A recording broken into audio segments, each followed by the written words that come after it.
చేతులు ఎత్తుదామా? హల్లెలూయా. ప్రభు మిమ్మల్ని దీవించి ఆశీర్వదించి బలపరిచి నడిపించిన దాకా వాక్యం మధ్యలో మనం ఒక పాట పాడుకుందామని అన్నకు వచ్చిన పాటని ఆశ్రయ దుర్గమా నా యేసయ్యా, ఆశ్రయ దుర్గమా నా యేసయ్యా, నవ జీవన మార్గమునా నన్ను నడిపించుమా.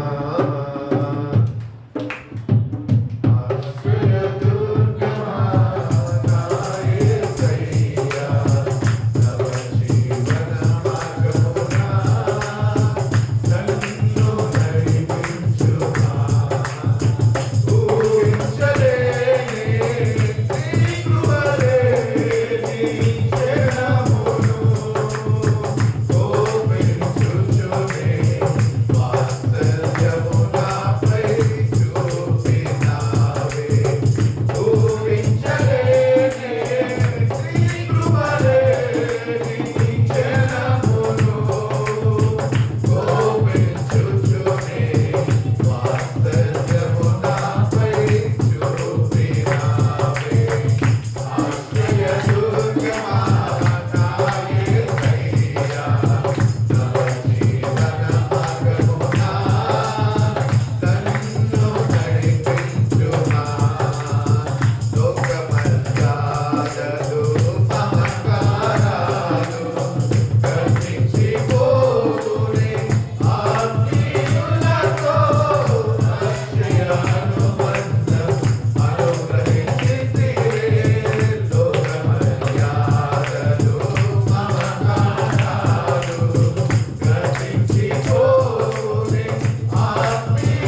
యేసుక్రీస్తు నామంలో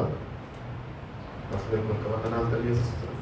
ఈ రోజుకు ఏర్పాటు చేయబడిన వాక్య భాగం మనం ధ్యానించుకుందామంటే ఇర్మయా గ్రంథము 7వ అధ్యాయం నుంచి చదువుకుందాం. ఇర్మయా గ్రంథము 7వ అధ్యాయం. యెహోవా యుద్ధ నుండి ఇర్మయాకు ప్రత్యక్షమైన వాక్కు. ఈ యెహోవా మందిర ద్వారమున నిలబడి ఈ మాట అచ్చటనే ప్రకటింపు. యెహోవాకు నమస్కారం చేయుటకై ఈ ద్వారములలో పడి ప్రవేశించు. యూదావారులారా, యెహోవా మాట వినుడి. సైన్యములకు అధిపతియు ఇశ్రాయేలు యొక్క దేవుడనగు యెహోవా ఇలాగు సెలవిస్తున్నాడు, నేను ఈ స్థలమున మిమ్మల్ని నివసింపచేయునట్లు మీ మార్గములను మీ క్రియలను దిద్దుకొనుడి. ఈ స్థలము యెహోవా ఆలయము. ఈ స్థలము యెహోవా ఆలయము. ఈ స్థలము యెహోవా ఆలయము అని మీరు చెప్పుకొనుచున్నారే. ఈ మోసకరమైన మాటలు ఆధారం చేసుకొనుడి. అలా గనక మీ మార్గములను మీ క్రియలను మీరు యథార్థంగా చక్కపరుచుకొని ప్రతివాడు తన పొరుగువాని ఎడల తప్పక న్యాయము జరిగించి పరదేశులను తండ్రి లేని వారిని విధవరాలను బాధింపకయు ఈ చోట నిర్దోషి రక్తము చిందింపకయు మీకు కీడు కలుగచేయు అన్య దేవతలను అనుసరింపకయు ఉండిన ఎడల ఈ స్థలమున తమకు నిత్యముగా ఉండుటకై పూర్వకాలమున నేను మీ పితరులకు ఇచ్చిన దేశమున మిమ్మును కాపురముంచుదును. ఇక్కడ దేవుడు తెలియజేస్తున్నాడు ఇర్మయా గ్రంథకర్త ద్వారా ఏంటి అంటే, యూదా ప్రజలారా, ఇశ్రాయేలు వారులారా, ఏమంటున్నాడు అంటే, మీరు నా సన్నిధికి వస్తున్నారు కానీ మీ ప్రవర్తన సరిలేదు. యు చేంజ్ యువర్ వేస్ అని దేవుడు స్పష్టంగా ఆయన ద్వారా తెలియజేస్తుంది. ఎందుకు ఇక్కడ అంటే, ఇది యెహోవా స్థలము. ఎక్కడ 2-3 నా నామంలో ఉంటారో వాళ్ళ మధ్యలో నేనున్నాను అని ప్రభు చెప్పుచున్నాడు. అట్టి రీతిగానే వాక్యము చెప్పుతున్నది, సంఘముగా సమాజంగా కూడడము మానద్దు అంటున్నాడు. కాబట్టి we are gather here to praises him. ఆయన పరిశుద్ధ నామాన్ని మనం స్తుతించడానికి మాత్రమే ఇక్కడ మనందరము కూడుకున్న మనము మన ప్రవర్తన సరిగ్గా ఉందా లేదా అని మనని మనం సరి చూసుకోవాలి. ఎందుకంటే దేవుడు మనని చూస్తున్నాడు కనుక. ఈరోజు మందిరంలో కూర్చొని ఉన్నాము, కొంతమంది బాడీ ప్రెసెంట్ ఉంటుంది, మైండ్ యాబ్సెంట్ ఉంటుంది. మందిరంలోనే ఉంటారు, పాస్టర్ గారు వాక్యం చెప్తూనే ఉంటారు, కానీ వాళ్ళు లోకంలో ఆలోచన కలిగి విడబడుతూ ఉంటారు. కాబట్టి ఇటు రీతిగా మనం ఉంటే కనుక దేవుడు తెలియజేస్తున్నాడు, నీ ప్రవర్తన సరి చేసుకో. నువ్వు వస్తున్నావు, ఎక్కడికి వస్తున్నావు? నా మందిరంలోనికి వచ్చి ఉన్నావు. నేను ఇక్కడ ఉన్నాను, నేను నిన్ను ఇక్కడ నివసింపజేయాలని నేను కోరుకుంటున్నాను. ఇక్కడ నా దేవుని సన్నిధిలో సంతోషం ఉన్నది, దేవుని సన్నిధిలో సమాధానం ఉన్నది. ఇవి రెండు లేకనే మనం ఈరోజు దేవుని సన్నిధికి వచ్చాము. ఎందుకు దేవుని సన్నిధికి వచ్చాము అంటే, సంతోషము సమాధానము ఆయన దగ్గర పొందుకునే దానికి. ఈరోజు సంతోషము సమాధానము మనం పొందుకోవాలంటే కనుక మన ప్రవర్తన సరి చేసుకోవాలి, సరిదిద్దుకోవాలి. ఎందుకంటే మన ప్రవర్తన సరి లేకపోతే కనుక దేవుడితోని మనం సమాధానము పోగొట్టుకుంటాము, కోల్పోతాము. అందుకనే మన ప్రవర్తన సరి చేసుకోవాలి. నీ పొరుగు వారి పట్ల నువ్వు అబద్ధ సాక్ష్యాలు పలకద్దు, ఇతరులకి కీడు చేయొద్దు అని దేవుడు చెప్తున్నాడు. కానీ మనము మాటలతోని ఎంతో మందిని గాయపరుస్తూ ఉంటాం. కాబట్టి ఇటు చిన్న చిన్న విషయాల్లో కూడా మన ప్రవర్తనని మనము సరి చేసుకోవాలి. ఎందుకంటే మనము చేస్తున్న ప్రతి ఒక్క క్రియ, ప్రతి ఒక్క మాట, ప్రతి ఒక్కటి మనం చేస్తున్న పనులన్నింటినీ ఒకరోజు దేవునికి లెక్క అప్పచెప్పేవారుగా మనం ఉంటున్నాం. కాబట్టి when we are coming into the presence of God, దేవుడు అంటున్నాడు, your ways and your actions should change. ఈరోజు మార్పు చెందాలి. దేవుడు మన వైపు చూస్తుండగా మీ దగ్గర నుంచి నా దగ్గర నుంచి దేవుడు ఒకటి కోరుకుంటున్నాడు. ఏంటి అంటే మార్పు కోరుకుంటున్నాడు. కాబట్టి ఆ మార్పుని ఆయన సన్నిధిలో మనకి అనుగ్రహించడానికి ఆయన ఇష్టపడుతున్నాడు. కాబట్టి దేవుని దగ్గరకు వచ్చితే మనము మన తప్పిదాలు మనలో పెట్టుకొని, మన పాపాలు, ఇంకా కొన్ని పాపాలు మనలో ఉంటాయి. ఏం పాపాలు అవి? కప్పుకున్న పాపాలు, ఒప్పుకునే పాపాలు కొన్ని అయితే, కప్పుకునే పాపాలు కొన్ని ఉంటాయి. కాబట్టి ఇవన్నీ యథార్థ హృదయంతో ఆయన సన్నిధిలో నువ్వు ఒప్పుకోవాలి. నీ ప్రవక్తని సరిదిద్దుకొని ఆయన దృష్టికి నువ్వు అంగీకారంగా నువ్వు కనబడగలితేనే అప్పుడు దేవుడు ఆయన నువ్వు కోల్పోయిన శాంతి సమాధానం అనేది నీకు అనుగ్రహిస్తాడు. ఆయన పరిశుద్ధ స్థలంలో, ఆయన మందిర ఆవరణంలో మనని నివసింపజేస్తాడు. మీ పితరులకి నేను ఎటు రీతిగా అయితే తోడుగా ఉండి నడిపించాను, అటు రీతిగానే మనది కూడా ఆయన నడిపించాలని ఇష్టపడుతున్నాడు. కాబట్టి వేరే దేవుళ్ళు మనకి ఉండకూడదు. ఈరోజు దేవుళ్ళు అని ఎంతోమంది పిలువబడుతున్నారు, దేవతలు అని ఎంతోమంది పిలువబడుతున్నారు. మన జీవితాల్లో కూడా విగ్రహాల రూపంలో మనకి దేవుళ్ళు లేరేమో కానీ అనేక రూపాల్లో మనము దేవుళ్ళని కలిగి ఉంటున్నాము. కాబట్టి ఏవేవైతే దేవుడు వాక్యానికి విరుద్ధంగా మన జీవితాల్లో ఉన్నాయో వాటిని అన్నింటినీ మనం తొలగించుకోవాలి.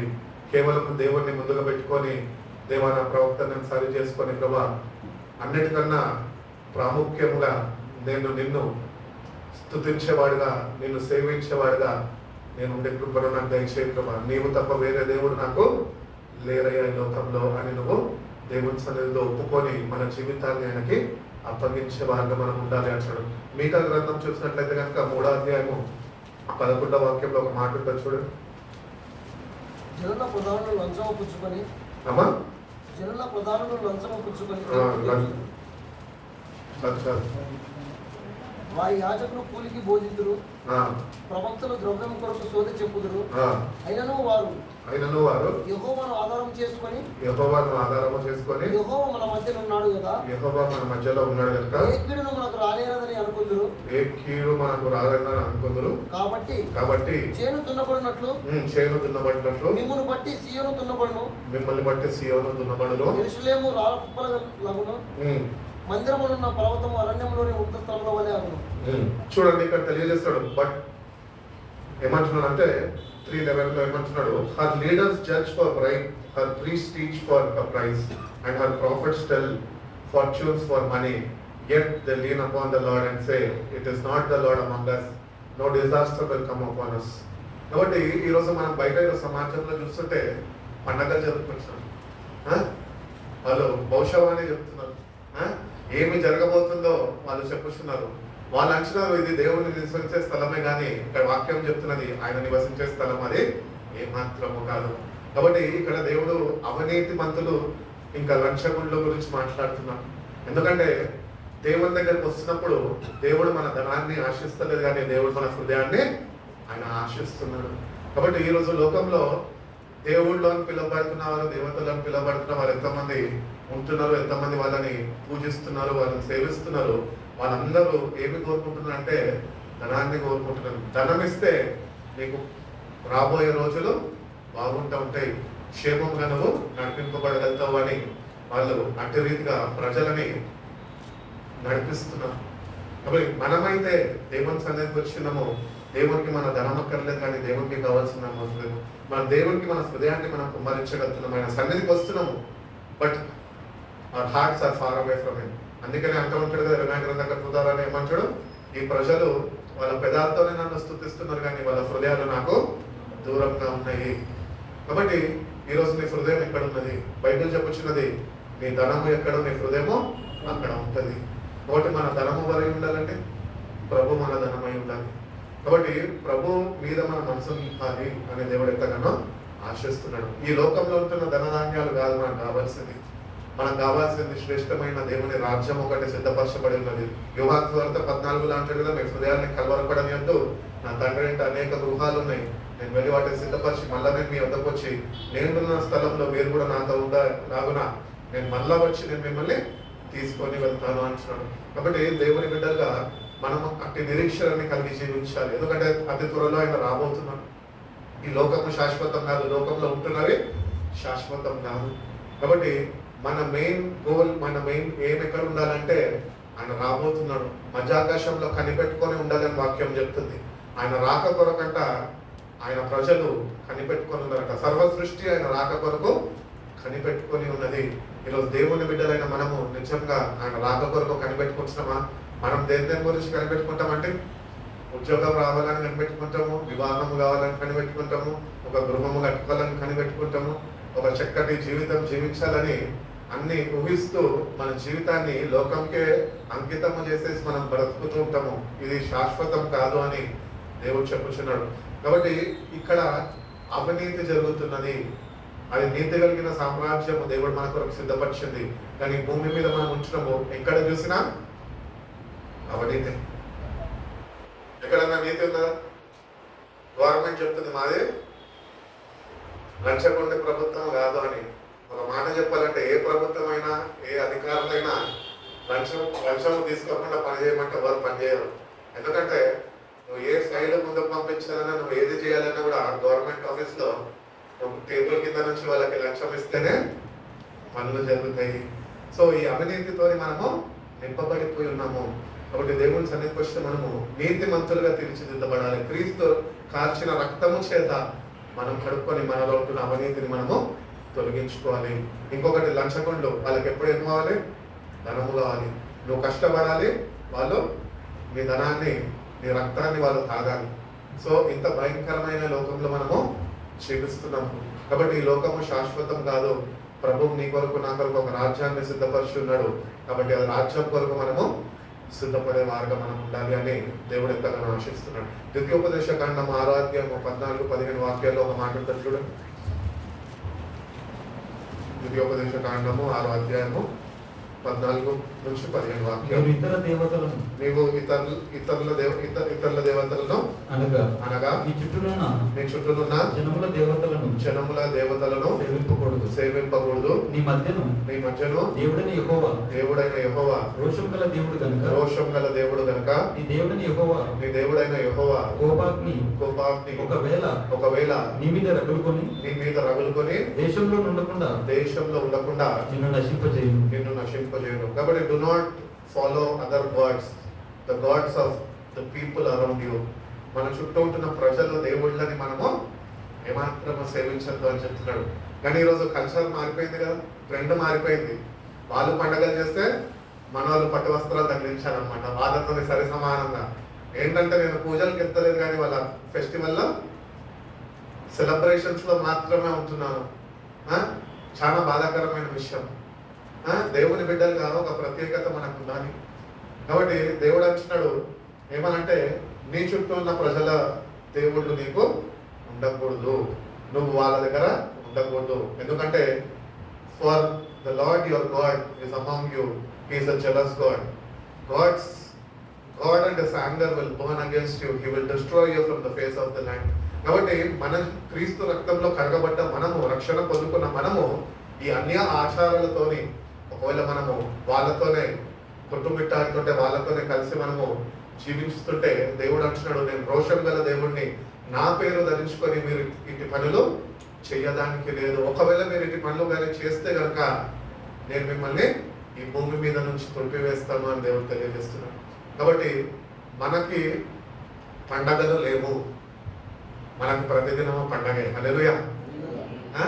ఒక్కరోజు పండగ కాదు, మనకి ప్రతిదినము పండగే. ఎందుకంటే ప్రభు మనతోనే ఉన్నవాడే. ప్రతిదినము క్రిస్మస్ సెలబ్రేట్ చేసుకుంటాము, ప్రతిదినము ఈస్టర్ సెలబ్రేట్ చేసుకోవాలి. అట్టి రీతిగానే మన క్రైస్తవ మతంని మనం చూస్తుంటే ఇది మతం కాదు, ఇది ఒక మార్గము, ఇది సత్యం. కాబట్టి దీనిలో మనకి ఆచారాలు లేవు. ఈ ఆచారాలన్నీ కొత్తగా అలవర్చుకొని ఈ ఆచారాల ప్రకారం నడిపింపబడుతున్నారు. కానీ నేను చెప్పేది ఏంటంటే, వాక్య ప్రకారం నడుచుకొని ఆచారాలని విడిచిపెట్టు.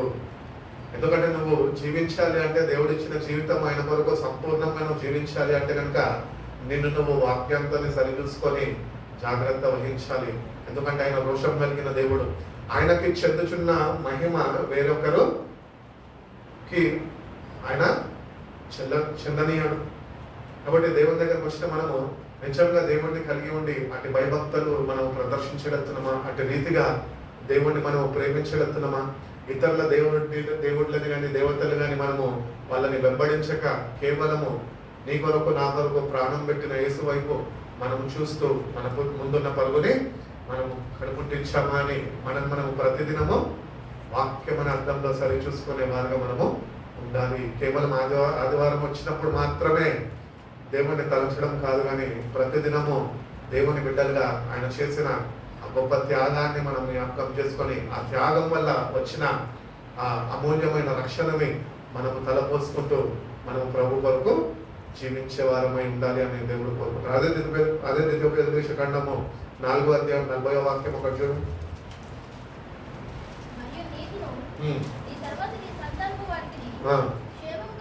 క్షేమము కలుగుటకై నీ దేవుడైన యెహోవా సర్వకాలము మీకు ఇచ్చిన దేశములలో నీవు దీర్ఘాయుష్మంతుడు అవుతున్నట్లు నేడు ఆజ్ఞాపించుచు ఆయన కట్టడాలన్నీ ఆజ్ఞలను నీవు గైకొనవలను. ఎప్పుడు గైకొంటాము ఆజ్ఞలను కట్టడలను? ఎప్పుడైతే మనము వాక్యము ధ్యానించగలుగుతామో, ప్రతిదినము వాక్య ధ్యానము వాక్య సావాసంలో నిలిచి ఉండగలుగుతావో అప్పుడు నువ్వు ఆయన కట్టడాన్ని నువ్వు ధ్యానించగలుగుతావు, ఆయన ఆజ్ఞలని గైకొనగలుగుతావు. కాబట్టి 10 ఆజ్ఞలు చెప్పమంటే చెప్తారా?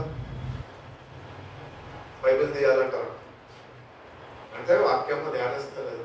ఎప్పుడు మనం ధ్యానిస్తామో, ఎప్పుడైతే సమయము వాక్యంతో వెచ్చిస్తామో అప్పుడు దేవుని యొక్క ఆజ్ఞలు ఏంటో, దేవుడి యొక్క కట్టడాలు ఏందో, దేవుడి యొక్క నిబంధనలు ఏంటో అవన్నిటిని మనము నేర్చుకుంటాము దేవుని దగ్గర.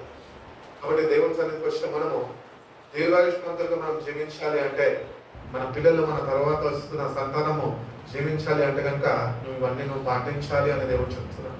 ఎందుకంటే నువ్వే తప్పిపోతే వాళ్ళు తప్పిపోతారు, వాళ్ళకి నేర్పించేవారు ఉండరు. అందుకనే ఫస్ట్ ఆఫ్ ఆల్ మన జీవితాన్ని మన వాక్యం అనే అర్థంలో సరి చూసుకొని, ప్రభా నీ ఆజ్ఞలను నీ కట్టడాన్ని నేను గైకొని కృపను నాకు దయచే ప్రభా అని ప్రతిదినము కొద్దిగా సమయం వెచ్చించి ధ్యానించాలి.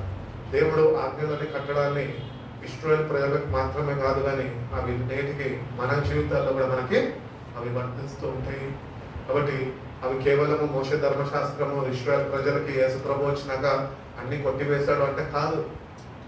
ఆయన రోషం కలిగిన దేవుడు, అన్నిటిని నువ్వు పాటించాల్సిందే, నేర్చుకోవాల్సిందే. ఆయన సన్నిధిలో నువ్వు వేచి ఉండి దీన మనసు కలిగి నువ్వు ఆయన సన్నిధిలో ఆయన వైపు నువ్వు తిరగలితే కనుక ఆయన నీకు బోధిస్తాడు, నేర్పిస్తాడు. అటు మార్గాల్లో నువ్వు నడుచుకునే కృపను, అటు జ్ఞానాన్ని, అటు శక్తిని దేవుడు మనకి అనుగ్రహిస్తాను అని దేవుడు తెలియజేస్తున్నాడు. అదే ఇర్మీయా గ్రంథం 3వ అధ్యాయము 18వ వాక్యం చూడండి.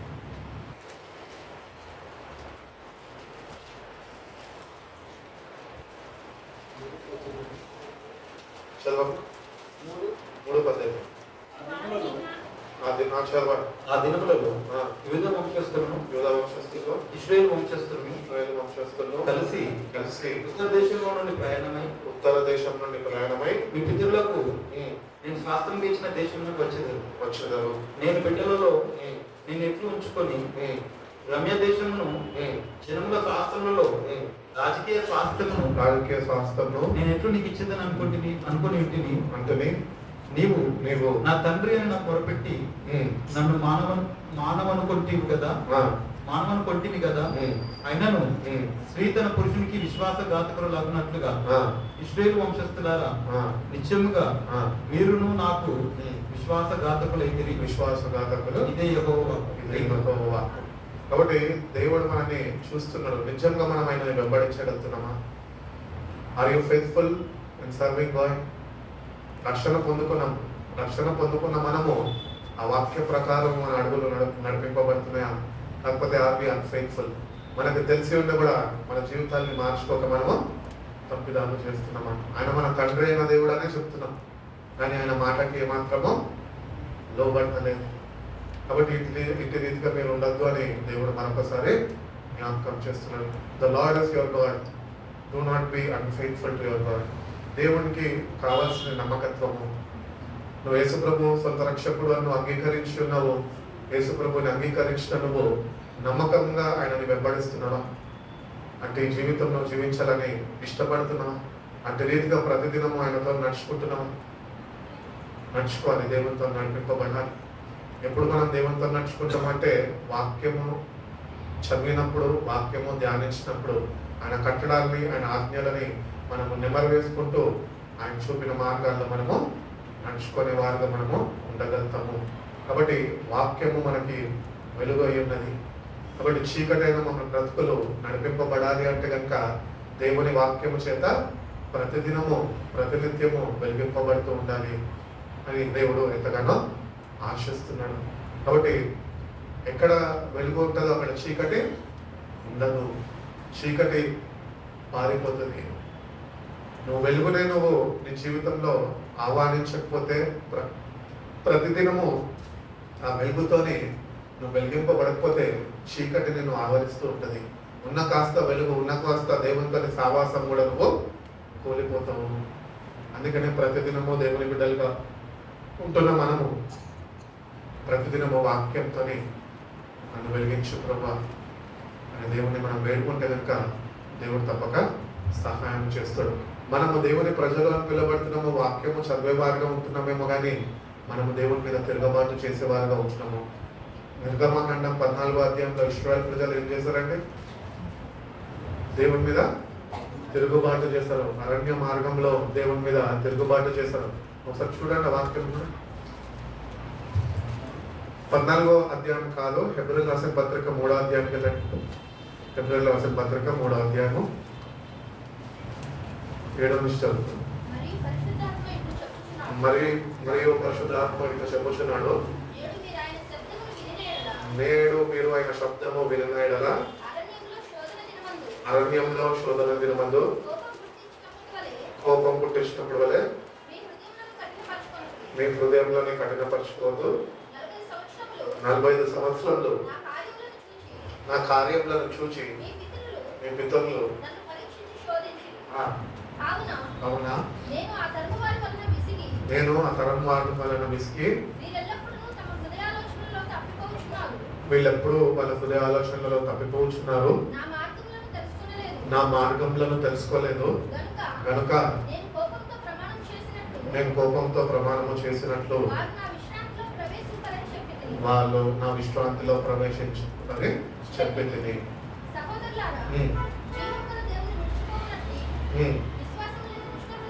విశ్వాసము లేని దుష్ట హృదయము మీలో ఎవరినందైనను ఒకవేళ ఉండునేమో అని జాగ్రత్తగా. కాబట్టి అవిశ్వాసం అనేది మనలో ఉండదు. అవిశ్వాసం ఎవరికి ఉంటుందంటే దుష్ట హృదయం కలిగిన వారికి దేవుని మీద విశ్వాసం ఉండదు అని వాక్యం చెప్తుంది. కాబట్టి నీ హృదయం ఈరోజు ఎట్టి రీతిలో ఉన్నది? విశ్వాసంతో నడిపింపబడుతున్నావా? దేవుని యందు సంపూర్ణమైన నమ్మిక ఉంచావా? ఆయన స్వరము వింటున్నా నువ్వు ఆయన మీద తిరుగుబాటు చేస్తున్నావు. ఆనాడు ప్రజలు అదే చేశారంట, వాళ్ళు అరణ్యంలో రాలిపోయారు. ఎందుకు అంటే దేవుడు వాళ్ళని భయంకరమైన బానిసత్వం నుంచి వాళ్ళని విడిపించి పాలు తేనెలు ప్రవేశించే దేశానికి ఆయన వాగ్దానం చేసినట్లు నడిపిస్తుండగా మీరు అరణ్య మార్గంలో ఏం చేస్తారంటే వాళ్ళు దేవుడి మీద తిరగబాటు చేస్తారు. ఆయన స్వరానికి లోబడలేదంట.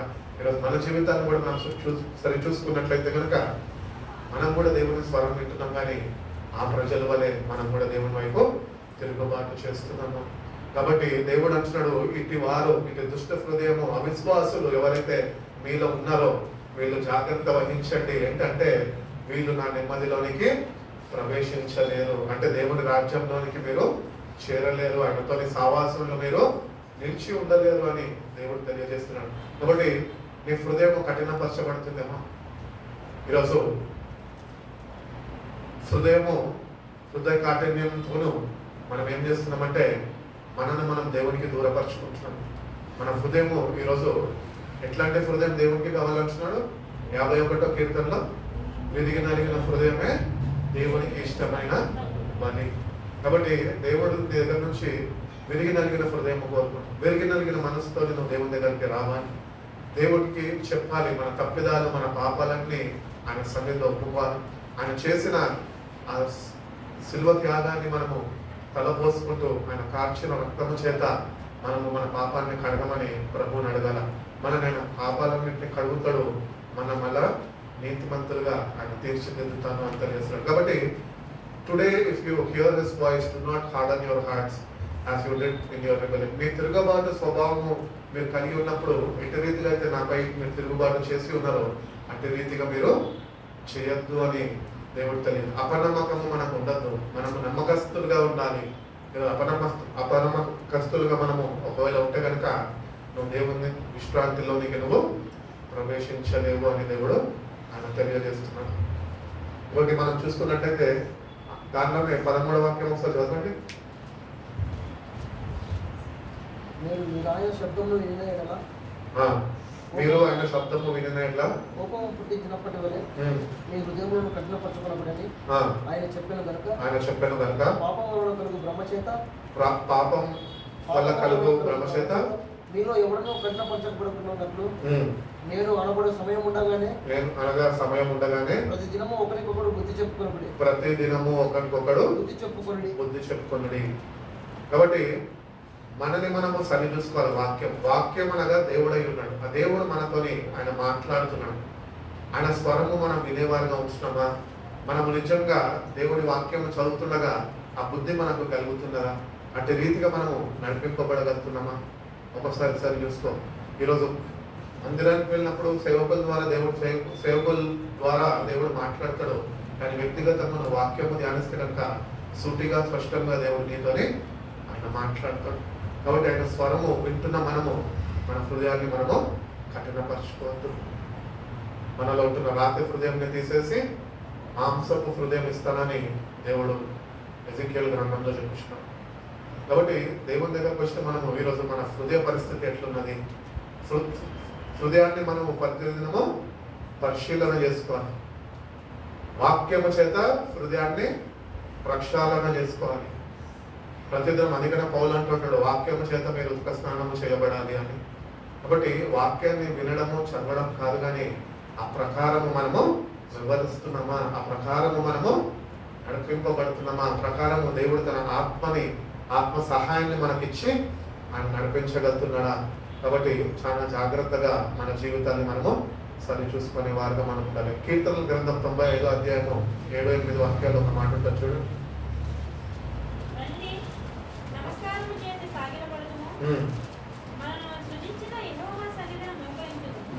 మనల్ని సృజించిన యెహోవా సన్నిధిని మోకరిందుము. నేడు మీరు ఆయన మాటని అంగీకరించిన ఎడల ఎంత మేలు. అరణ్యమందు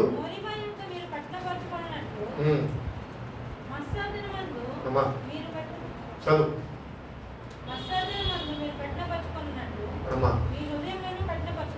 మీ హృదయాలను కఠినపరచుకోండి. ఇశ్రాయేల్ ప్రజలను ఒక మాదిరిగా దేవుడు మన ముందు ఉంచి ఉన్నాడు. వాళ్ళు దేవుడు ఎన్ని అద్భుత కార్యాలు, ఎంత వాళ్ళు ఆపదలు ఉన్నప్పటికీ దేవుడు అన్ని వాళ్ళకి సమకూర్చి మేలుగా జరిగిస్తుండగా వాళ్ళంట హృదయాన్ని కఠినపరుచుకున్నారు.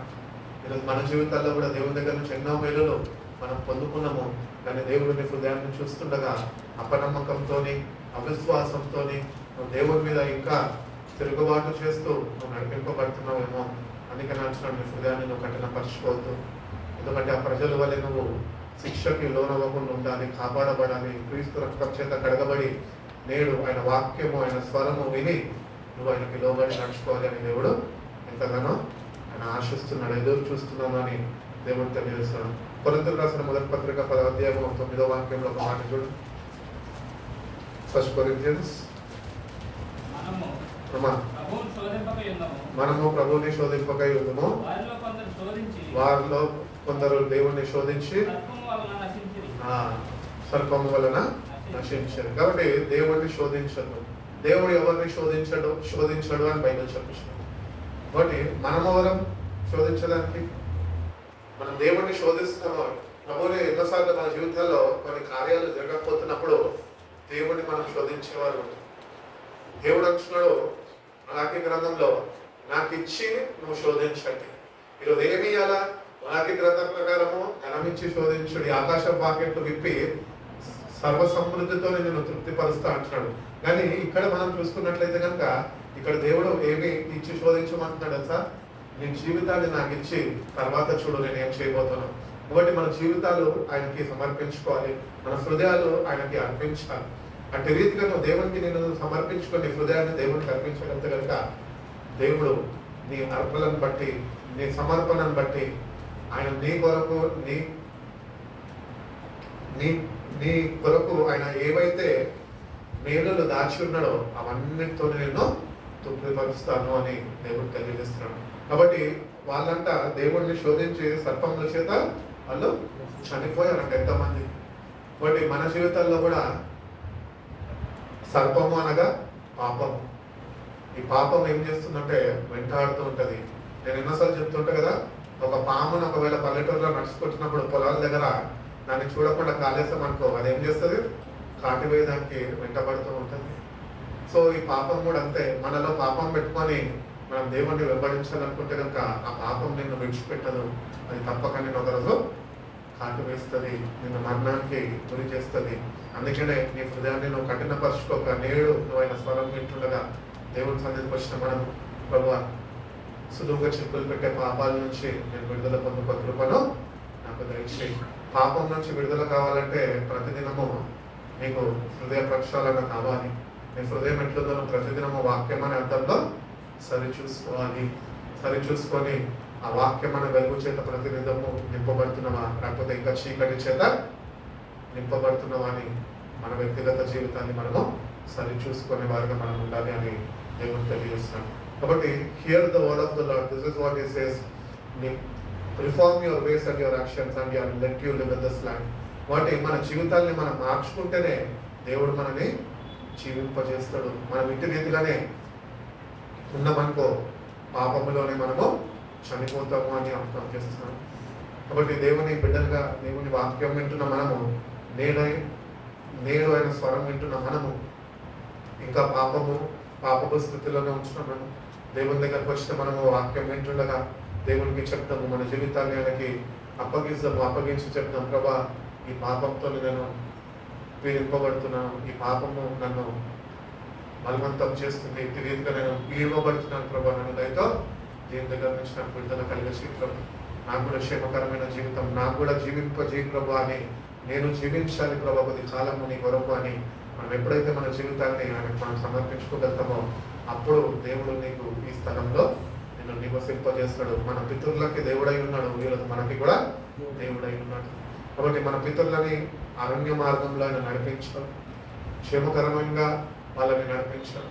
ఈరోజు నిన్ను కూడా అదే రీతిగా నడిపించాలి అంటే కనుక నీ దేవుడు ఎవరు నువ్వు తెలుసుకోవాలి. ఆయన మార్గంలో నువ్వు నడుచుకునే వాడిగా ఉండాలి. ఆయన కట్టడాన్ని, ఆయన ఆజ్ఞలను నువ్వు గైకొనేవాడిగా నువ్వు ఉండాలి. నేను చెప్పాను కదా, మనం ఎప్పుడైతే దేవునితో మన సమయం వెచ్చించి వాక్యాన్ని ధ్యానిస్తామో అప్పుడే దేవుని ఆజ్ఞలను, దేవుని యొక్క కట్టడాలను, దేవుని యొక్క న్యాయ విధులను ఇవన్నింటినీ మనము నేర్చుకునే కృపను దేవుడు మనకు అనుగ్రహిస్తాను అని దేవుడు తెలియజేస్తాడు. కాబట్టి receive the word through the holy spirit. ఈరోజు దేవుడు మనకి వాక్యమై ఉన్నాడు.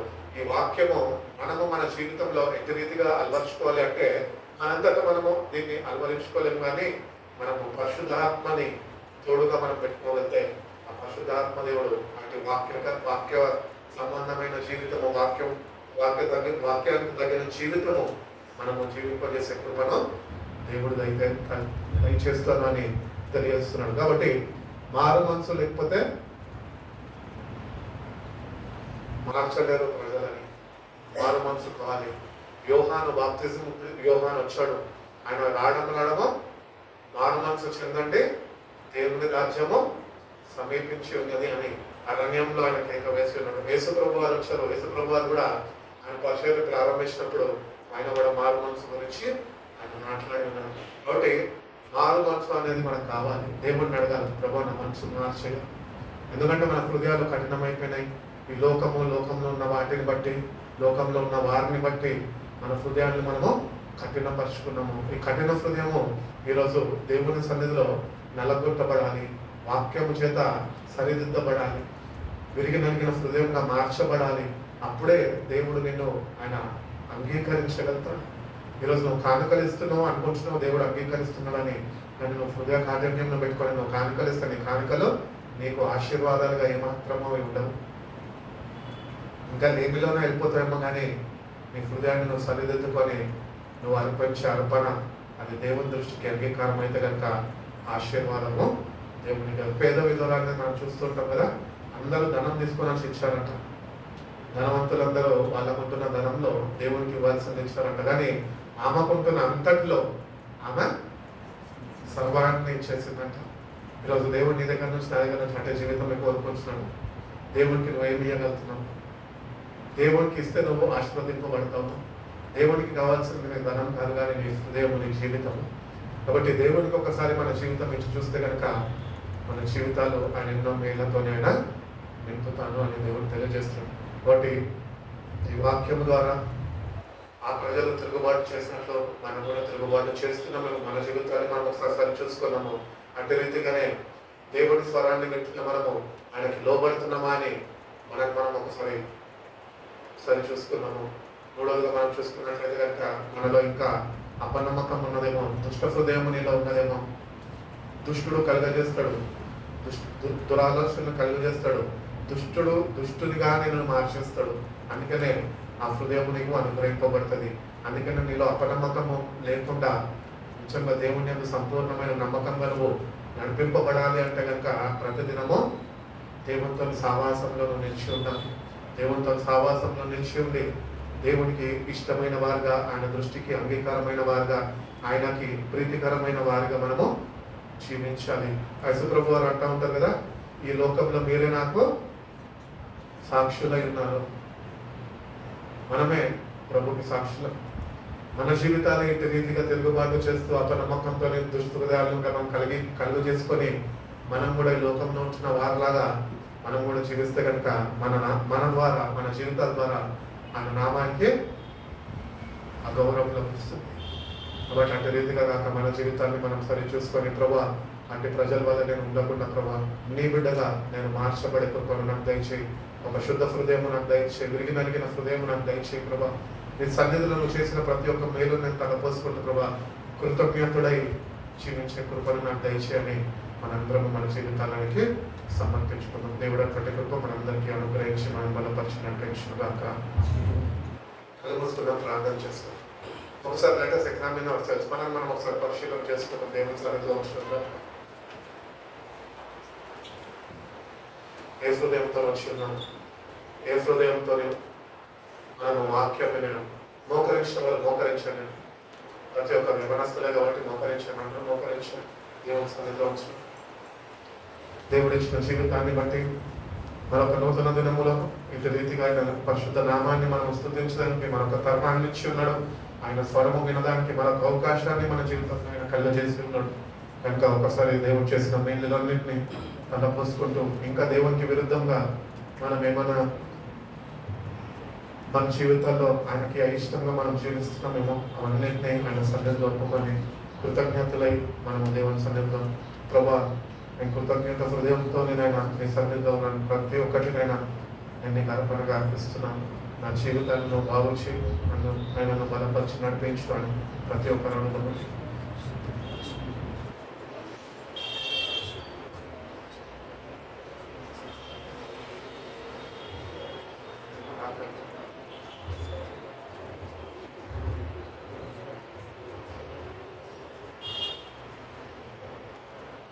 ఒకసారి ప్రార్థిస్తాం. ఆయన నీ ప్రార్థన ఆలకించిన దేవుని ప్రార్థించు. ఎంతో కాలం నుంచి వచ్చిన స్వరం వింటున్నాం కానీ ఇంకా తిరుగుబాటు చేస్తున్నాం కదా. క్షమించు ప్రభు. అపనమ్మకం నాలో నుంచి తీసివేసి ప్రభు నమ్మకంగా నేను వెంబడించిన కృపను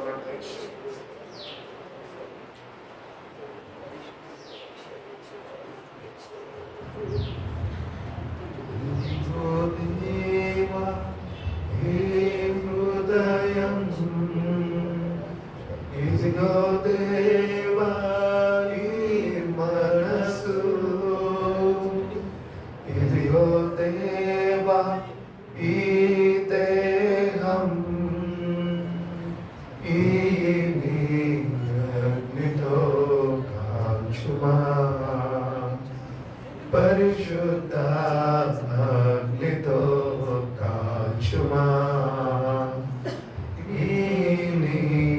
అగ్నితో కాల్చుమా పరిశుద్ధ అగ్నితో కాల్చుమా పనికి రాని తీగలున్నవి ఫలమివ్వా అడ్డుచున్నవి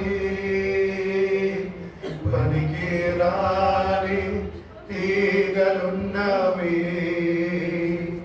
ఫలమివ్వా అడ్డుచున్నవి ఫలించే ఆశ నాకుంది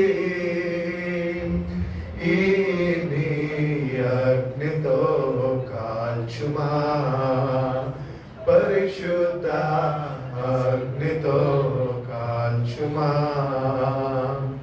ఈ అగ్నితో కాల్చుమా పరిశుద్ధ అగ్నితో కాల్చుమా ఓ నా తోటమాలి ఇంకో ఏడాది గడువ కావాలి ఓ నా తోటమాలి ఇంకో ఏడాది గడువ కావాలి చెప్తాం ఫలించే ఆశ ఆశ నాకుంది ఈ అగ్నితో కాల్చుమా పరిశుద్ధ అగ్నితో కాల్చుమా ఈ అగ్నితో కాల్చుమా పరిశుద్ధ అగ్నితో కాల్చుమా ఓ నా తోటమాలి ఇంకో ఏడాది గడువ కావాలి ఓ నా తోటమాలి ఇంకో ఏడాది గడువ కావాలి ఫలించే ఆశ నాకుంది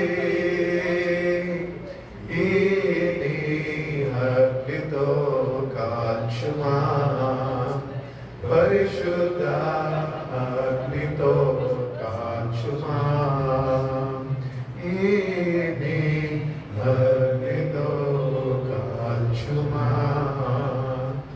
పరిశుద్ధ అగ్నితో కాల్చుమా మా తండ్రి ప్రేమిస్తున్న ప్రేమ నిర్లక్ష్యం తండ్రి మీకు ఆయాసాన్ని మీకు యుద్ధాన్ని మీరు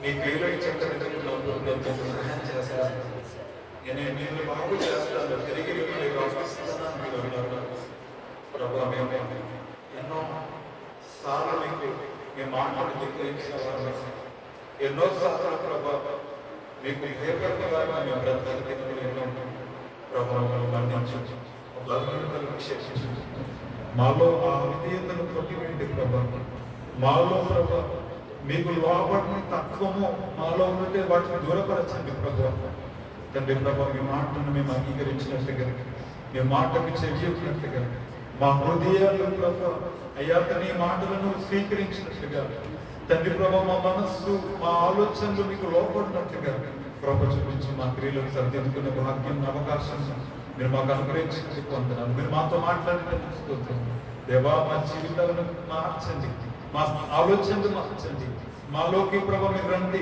మా జీవితంలో మీరు అధికారంలో తీసుకురండి ప్రభు మీ అధికారాన్ని అప్పచెప్తున్నాం మమ్మల్ని మీ స్వాతంత్రం తీసుకుని మేము నీకు లోపల తత్వము అయ్యా తల్లి ప్రభు మీ మాటలను మేము అయ్యా తల్లి ప్రభు భయభక్తులు కలిగి అంగీకరించి వాటి ప్రకారం నడుచుకునే మనస్సును మాకు అనుగ్రహించింది తండ్రి అవిధేయతలు మా నుంచి తొలగించి ప్రభా నీ కృపకు పాత్రలుగా తిరిగి ప్రభా మేము నీతో సమకూర్చబడి ఐక్యపరచబడినట్లు కృపను మాకు దయచేయండి యేసు నామమున ప్రార్థిస్తున్నాము మా ప్రియమైన తండ్రి.